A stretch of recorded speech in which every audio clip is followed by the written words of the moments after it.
Bom, aqui eu comecei a trabalhar um lado da asa com o pincel filete número 0, fazendo os risquinhos brancos.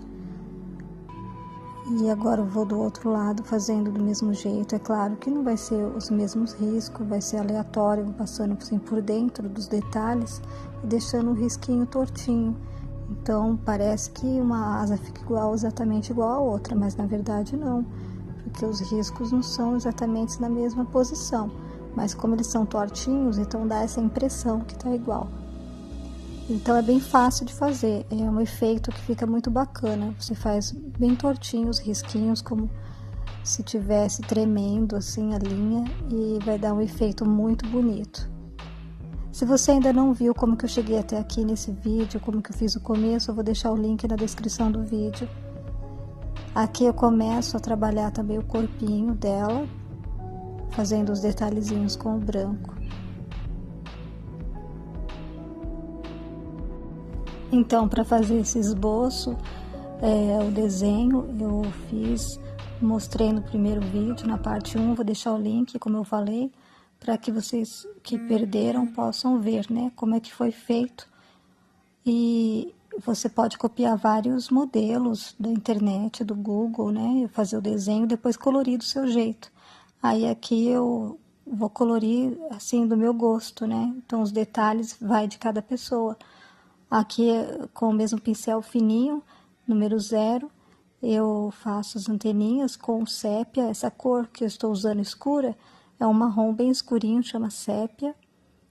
E eu utilizo ele e o branco também. Então, você faz um contorno com sépia e o outro contorno com branco e vai corrigindo.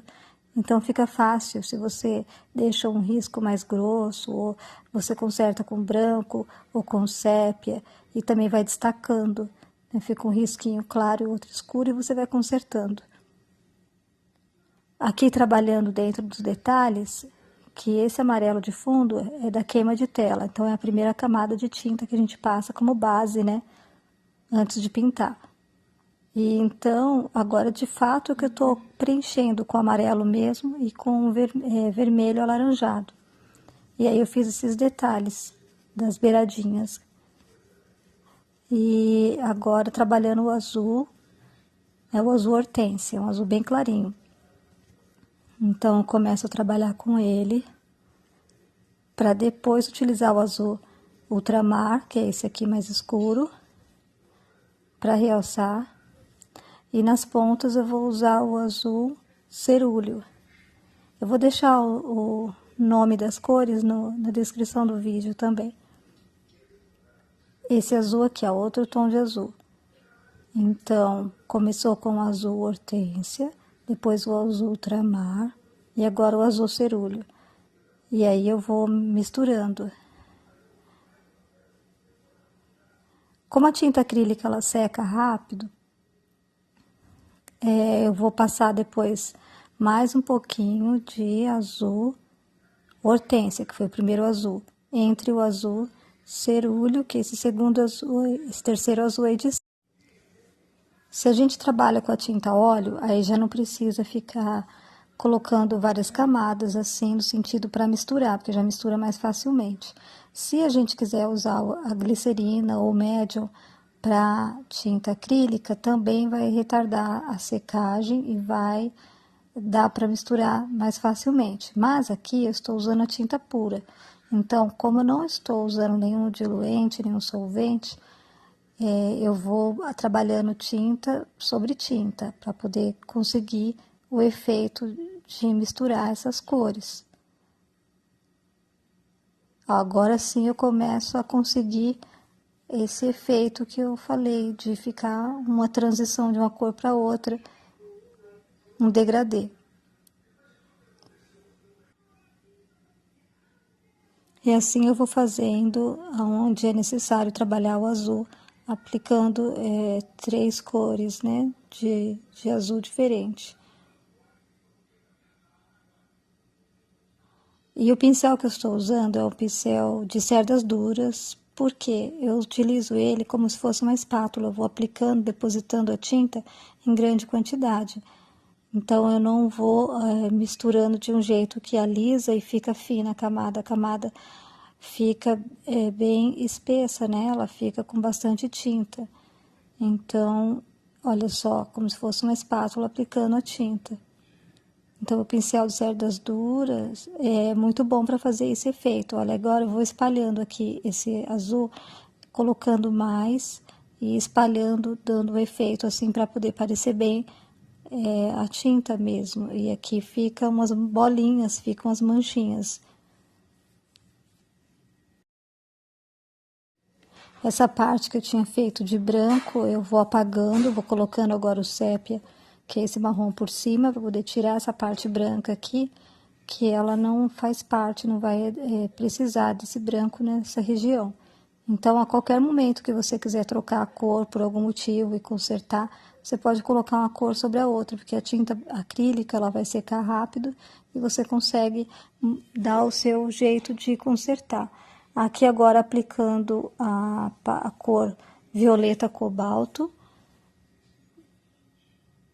Então, eu vou deixar no início, depois eu vou colocar o azul hortênsia no meio e na beirada, que é bem aqui, ó, o azul cerúleo, que é aquele mais forte. Então, você pode tanto completar como deixar um espaço também, para depois no meio colocar a corzinha para dar o efeito de degradê também.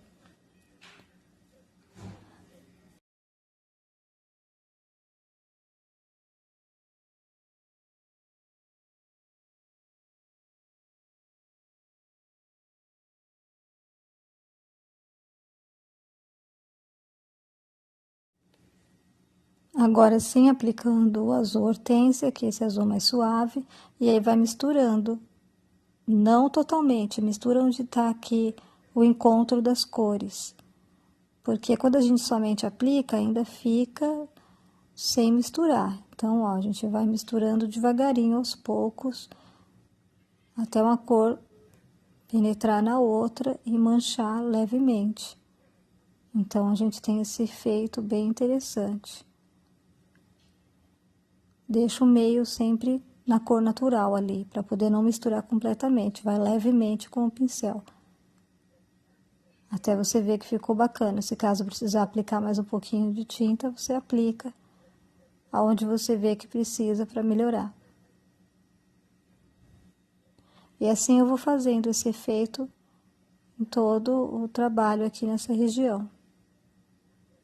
Então, essas cores fica muito interessante, trabalhar o violeta cobalto, o azul hortênsia e o azul cerúleo. Dá um efeito bem interessante.